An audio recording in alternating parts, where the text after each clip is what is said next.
Hey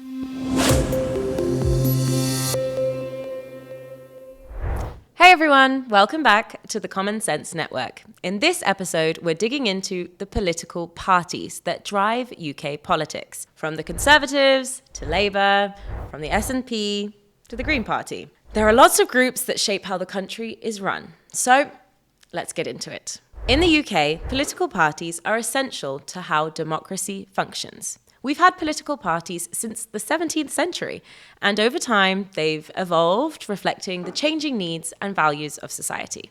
At the heart of it, a political party is a group of people who share similar views on how the country should be governed. These views are laid out in their manifesto, which they present to the public, especially during elections. But who are the major players? So, let's start with the Conservative Party, also known as the Tories.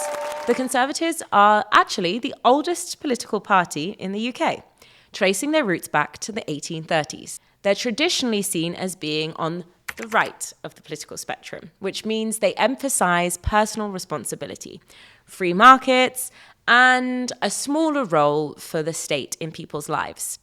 They believe that if you work hard, you should be able to keep more of what you earn through lower taxes. Recently, though, they've begun to speak about this idea of levelling up, which is all about bringing economic opportunities to parts of the country that have historically been left behind.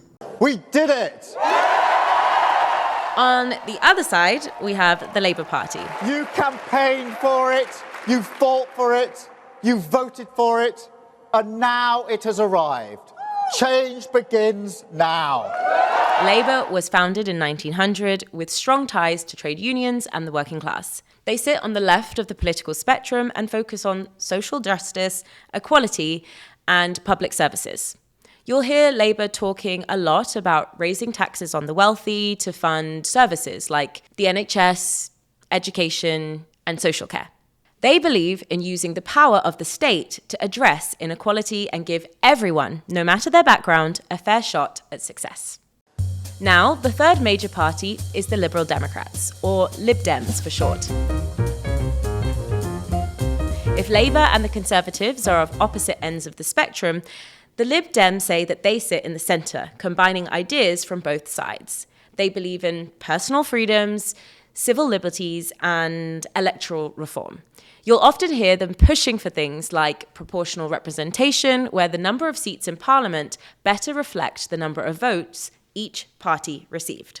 But the UK isn't just England. In Scotland, you have the Scottish National Party, or SNP. They dominate Scottish politics and are focused on Scottish independence. Essentially, they want Scotland to leave the UK and become an independent country. In Wales, you've got Plaid Cymru, which has similar goals for Welsh independence.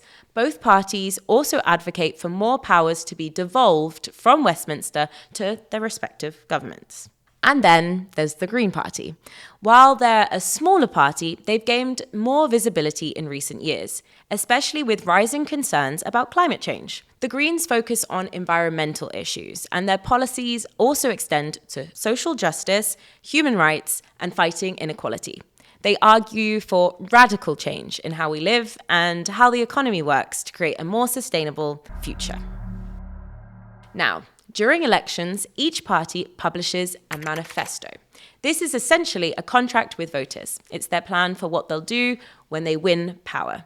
When you're deciding who to vote for, it's a good idea to look at these manifestos and see which one aligns with your values and priorities. But here's the catch. Winning an election isn't just about winning votes. It's about winning seats. So, why do parties matter? Well, the party that wins the most seats in Parliament usually gets to form the government. If they win a majority, they have enough MPs to pass laws and make changes. If no party wins a majority, we end up with a hung Parliament. And then things get quite interesting. Parties might have to form coalitions or agreements with smaller parties to get things done.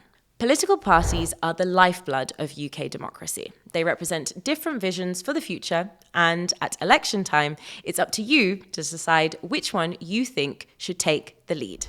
Thanks so much for watching the Common Sense Network. If you'd like to watch more, then subscribe.